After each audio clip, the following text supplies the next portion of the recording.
Hi guys, this is David. I really don't have too much to talk about right now, actually, to tell you the truth.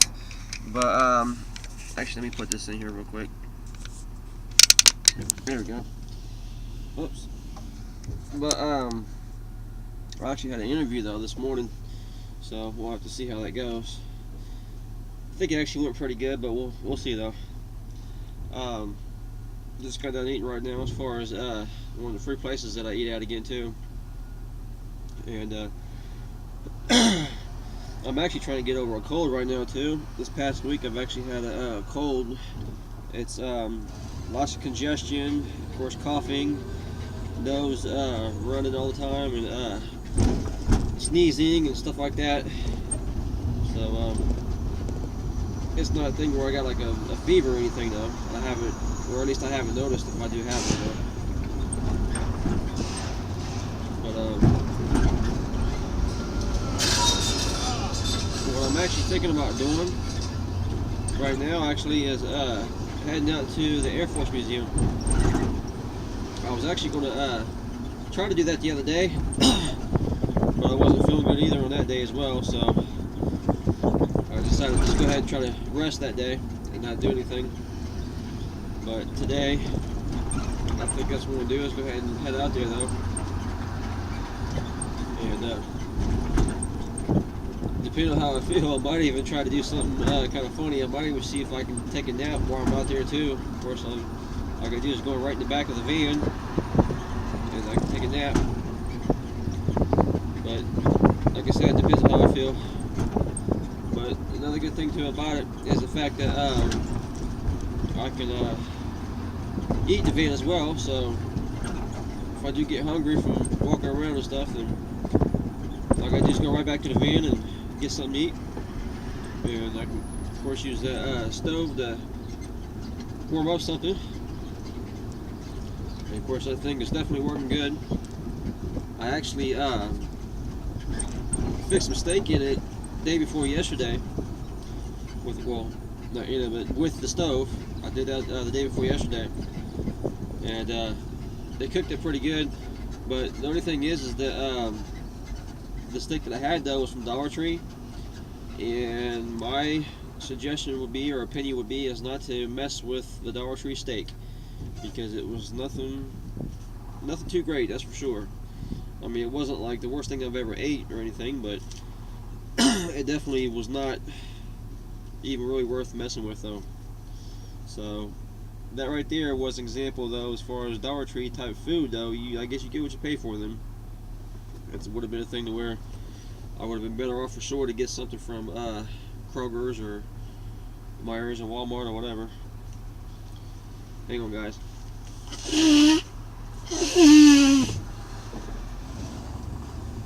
Yeah, I gotta keep a bunch of tissues on me because of my cold. I'll tell you what though, that place that I just got done eating at though, they've always got hot sauce there. And so a lot of times I do go ahead and use it because it does, you know, I do like hot sauce. But I'll tell you what though, is the fact that it will definitely help open you up too though. So if you are sick, it definitely helps open up your sinuses or your nasal passages or whatever. So it does help out. So keep that in mind. But yeah, I don't know really what else to talk about too much. I don't know if you guys can even see it though or not either, but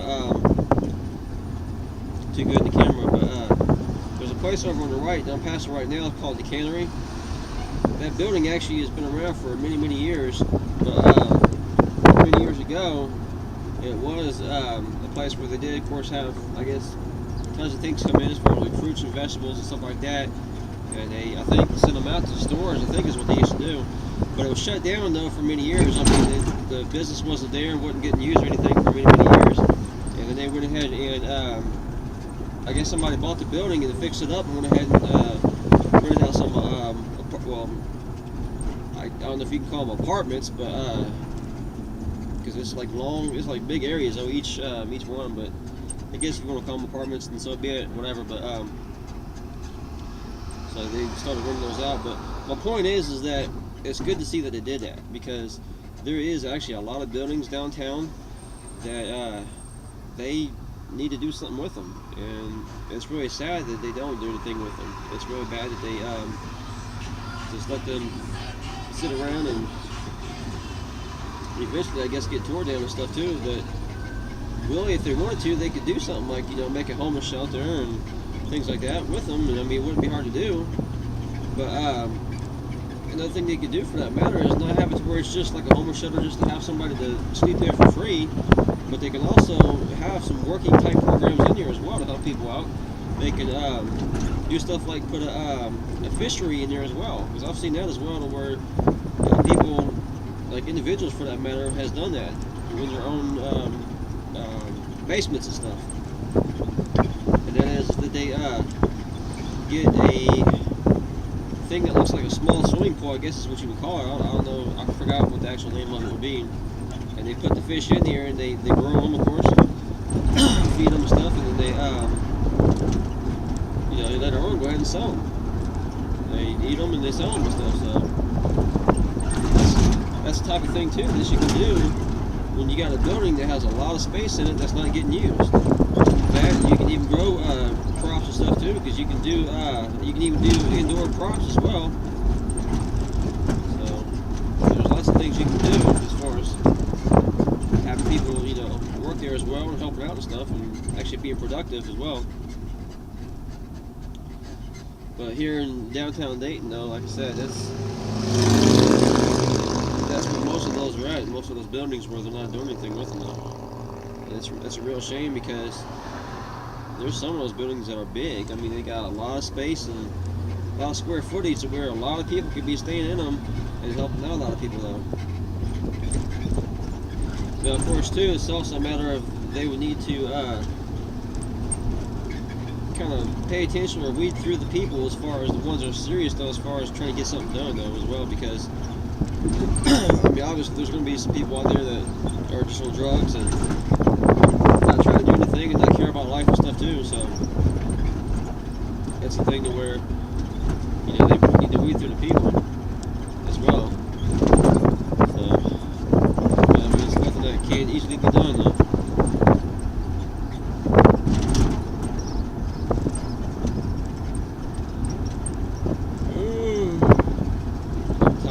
This cold has got me wore out already as it is. And I've actually even been taking some vitamin C that I got from the Dollar Tree as well. But who knows how good that stuff really is, if it's working or what, though, so I don't know. But I've been trying to drink a lot of water and stuff too. And that reminds me too. One bad thing though about being in Ohio anyways is that during the wintertime, which I mean it's understandable though too, of course, but in the wintertime though, the water fountains of course are turned off. And the reason being, of course, is because that way, if not, then the pipes would freeze up and they would bust, so you'd have a mess everywhere. But I always get them confused, either Labor Day or Memorial Day, whichever one comes first as far as the spring or summertime is or whatever. That's when they open those back up again, because that's when they open up the pools too as well. Whatever first holiday that is. I think it's Labor Day, but like I said, I always get them confused. I forgot which is which. But yeah, that's when they open up the water fountains and the pools and stuff. But my point is that what you could do is, when you're buying yourself jugs of water, you can save those jugs, put those jugs back, and then when you're around water fountains, you can go ahead and fill those up, of course. And that way you can use that as well for like washing up, or you can use that for washing dishes and stuff like that. Now, of course, being in America though, especially most cities in America though, I would suggest drinking that water though. I mean, if you have to, then so be it, but I would suggest still trying to buy yourself some bottled water and stuff like that, so that way you can not have to worry about fluoride and crap like that though. And you can look that up too online, as far as on Google and on YouTube and stuff, as far as the effects of fluoride. But anyways, and like I said, in this area though, you got the fact that In the wintertime, though, those are closed. Wow, that thing is beautiful. I just seen a place that must have been a storage place for RVs, because there was one that was outside and there was one that was, I seen that was inside. And it was, the RV was pretty large. But anyways, what I was saying, that must be a camper van too, we just passed. I can tell. See, we've got the air conditioning on the back of it. So what was I saying? Oh yeah, but if you're in probably like Georgia or Florida or California, places like that, I imagine those water fountains are open all year round. You guys can let me know if you're my subscribers anyways and you live in those areas. But I would bet money that they are open all year round though. So yeah, it's just something to think about though, is you can easily put those jugs back though and keep those, and you can go ahead and ouch. And then you can go ahead and fill those back up, like I said, and use that for washing up and stuff. Later on, I still need to get myself a one of those solar showers. Solar showers. That's what I need to still try to pick up sometime. What I've actually been doing too is I have been taking a shower at my sister's house, but I've been paying her to do that.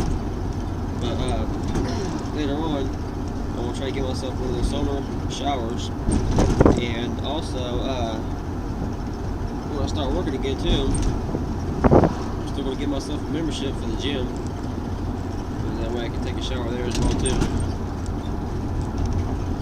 My best friend, actually, I went to go see my best friend yesterday. I hadn't seen him in a while, but he was telling me too that there's a lot of gyms right now actually that are hiring too, because of the fact that I guess a lot of people are getting ready for trying to get ready for the summertime as far as working out and stuff. So that's another possibility as well. Check them out too.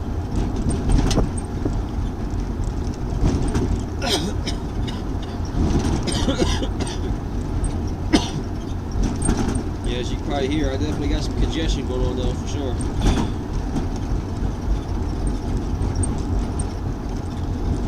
I'll probably see if I can stop by the Dollar Tree again today too, and see if I can get some cough drops and maybe some cough syrup or something too.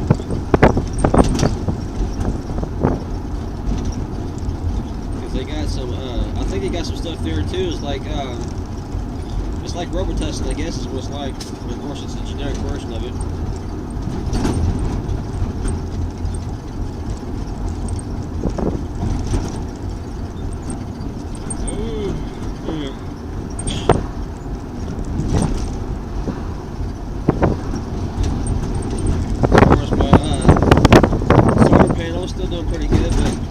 I've noticed though is that it has not been able to charge up that power pack all the way. I can't remember if I mentioned that before in a previous video or not, but for some reason though it's not charging up that power pack I got 100%. It's got like a red light, a yellow light, and then 2 green lights. And it does get as far as the first green light, but that's it. It doesn't get up to that other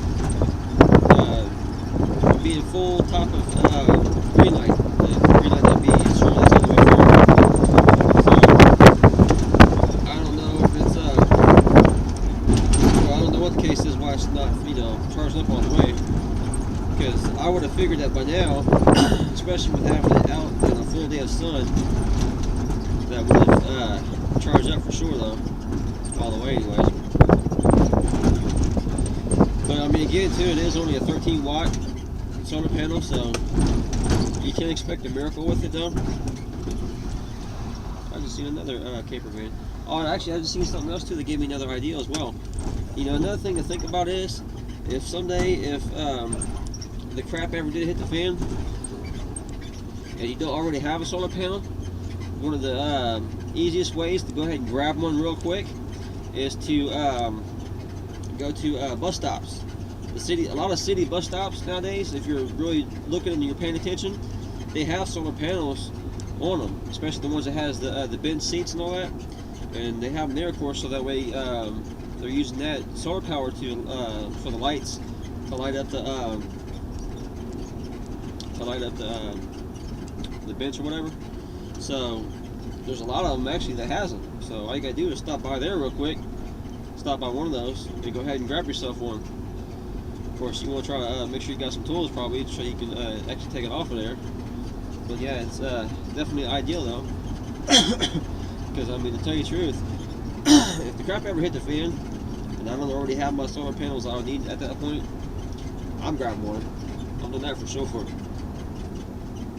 So,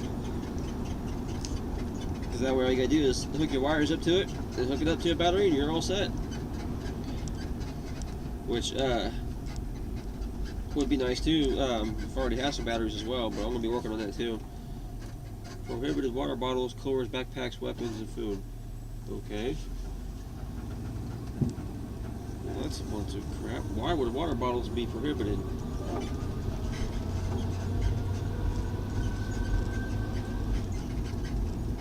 Only thing I can think about on that is because of maybe they want to keep some sales going on for the cafeteria they got. Or snack shop or whatever.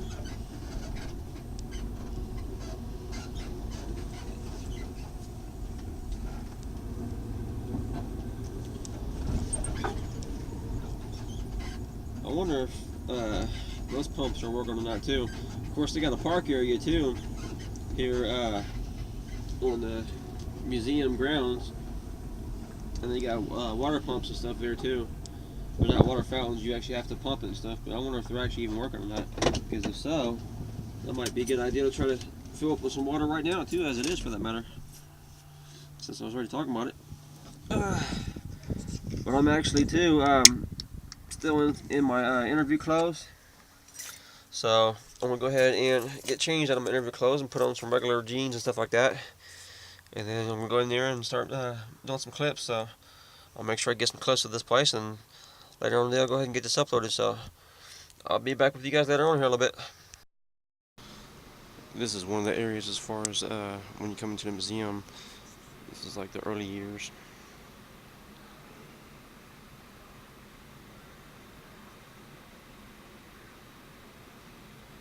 All through the museum too, there's also TV things that's set up too, as far as showing videos that plays and shows what was going on with the past and different things about different areas or whatever.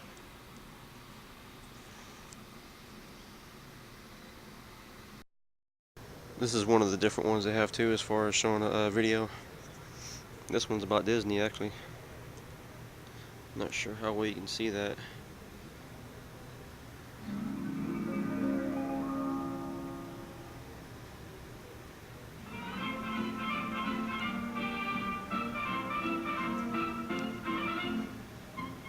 In the Hollywood home of Movieland's Mickey Mouse, artist Walt Disney orders his famous cartoon characters into battle dress. They're in popular demand as emblems for the armed forces. Here's how an Air Corps insignia is created.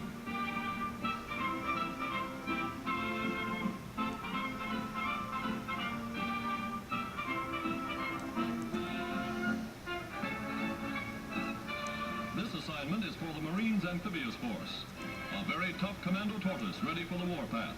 And he comes to life before your very eyes.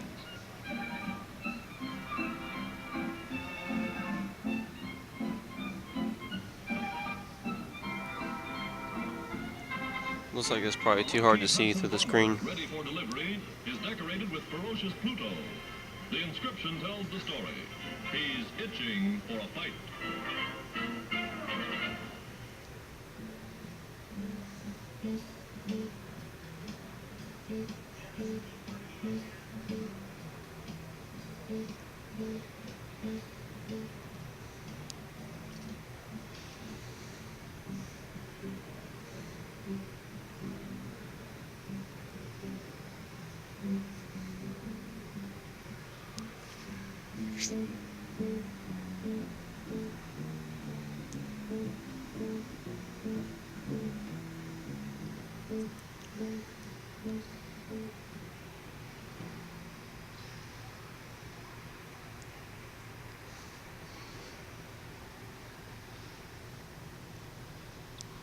Yeah, this place is so big though that it's definitely worth coming and checking out, that's for sure. Especially if you like learning stuff too. Something that's both fun and something you can learn with too.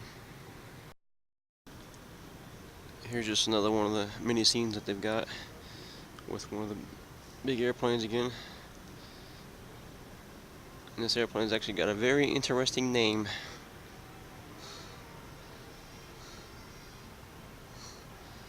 This is the only way that, anytime I took my son here in the past, it's the only way he was able to say one word he ain't supposed to be saying. And that is to call the name of this plane.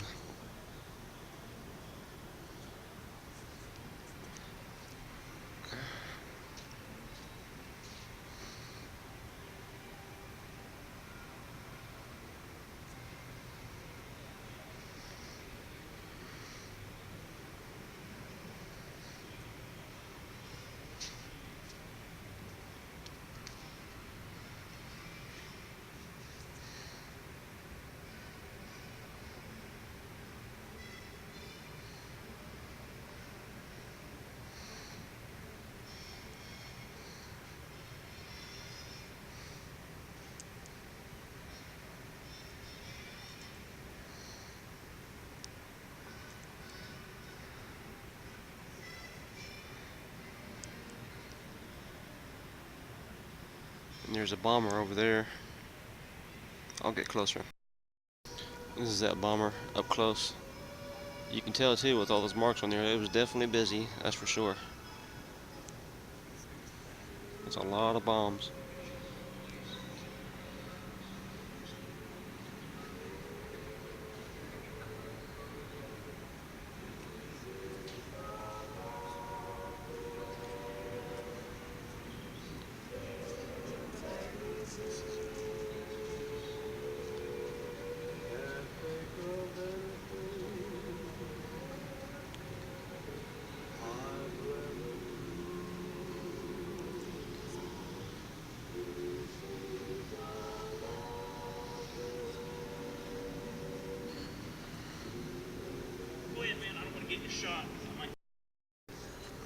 This is actually a plaque that's showing some information as far as the V rocket. The V rocket, of course, being what they was using in Germany, what they was developing in Germany, and of course later on we ended up, I think we ended up getting that type of technology as well. Well, actually, yeah, we definitely did, because that was also the basis for our spaceship program. Come to think about it, so yeah, we definitely had that type of technology.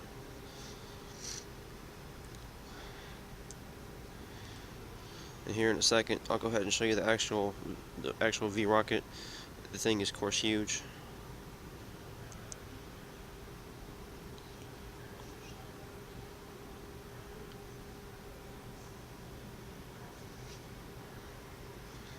Okay, so that's the plaque for it, and then here's the actual rocket itself. This thing is so huge, I have to actually back out a pretty good distance so you can be able to try to see what it looks like. Okay, so that's the back part of it, and I'm panning around to have you see the rest of it, because as you can see, it's still going, because that's how big it is. This thing is huge.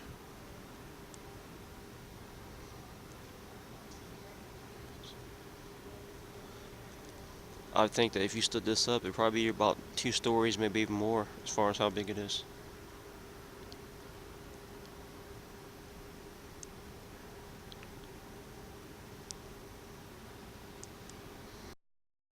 This is an air transport plane, and of course, as you can see, this thing is huge.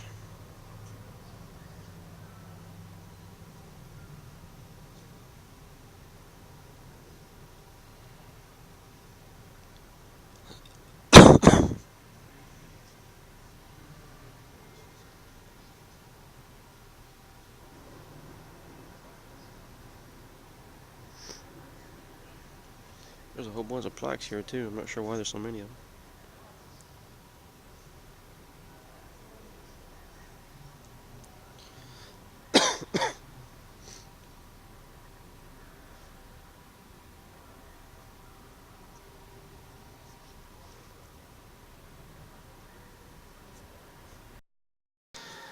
Here's a plane for you that Maybe you can say it's kind of a small plane. Obviously, of course, I'm kidding on that one. This thing is huge.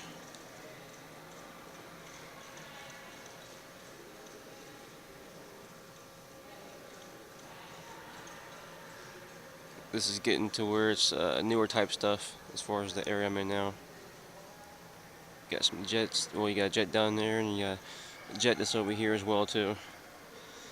And then there's actually a fighter jet over there. I should have actually took a shot of it first, but it's alright.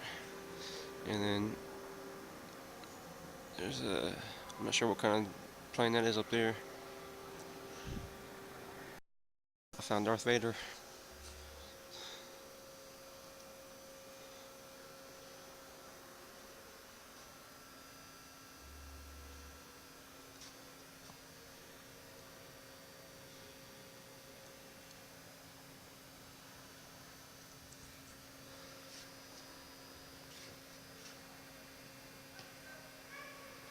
Crap, this thing won't focus.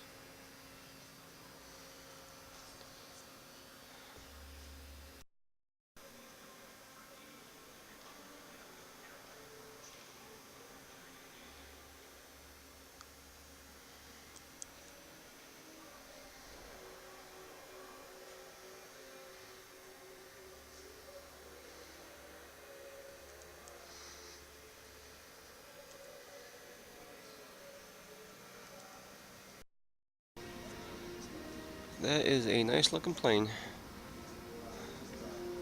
Or a bomber. This is the inside of the space shuttle.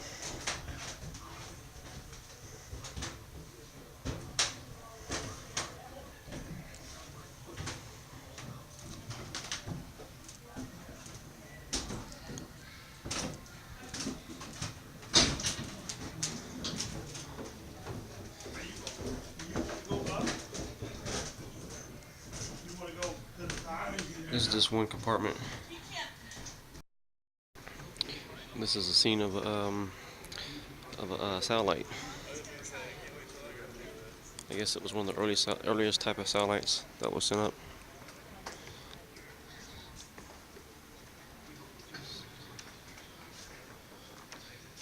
And that's one heck of a solar panel. I wouldn't mind to have that one. And this is a thing that shows the information on it. Thank you.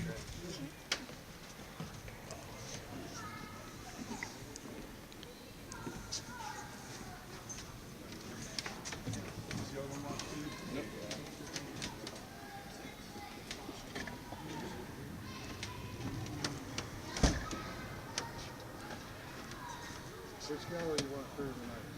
What do you want for me? I'll be watching, so good. Like this around there. Right here was the flight deck to control the robot arm. They called this the flight. Is that right? Yeah.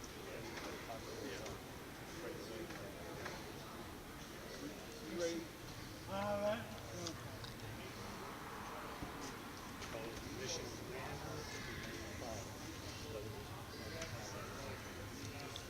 How thick was the glass?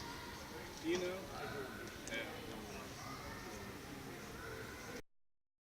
The TACPs proved their worth almost immediately.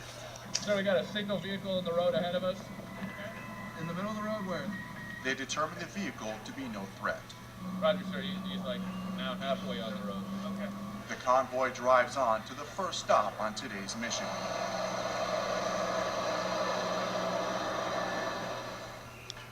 A key construction site. We've got a solid traffic control point out front with a whole base of Iraqi soldiers right here. So this is one of our big, this is the big road into Mosul. A short conversation with the local Iraqi commander verifies the project progresses well.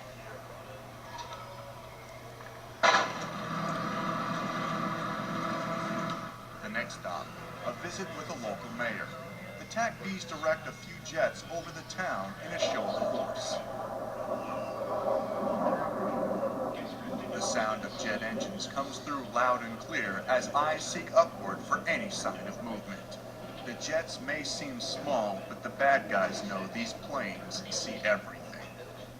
The commander dismounts, but this time orders the TAC-Ps to remain behind.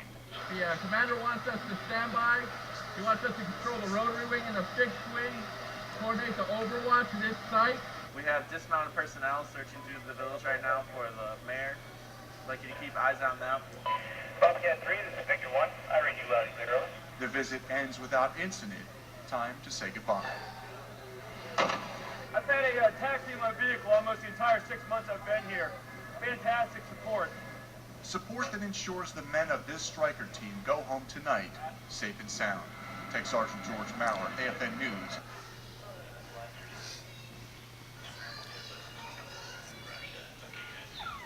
They convoy through the red zone in the middle of the night looking for terrorist traps.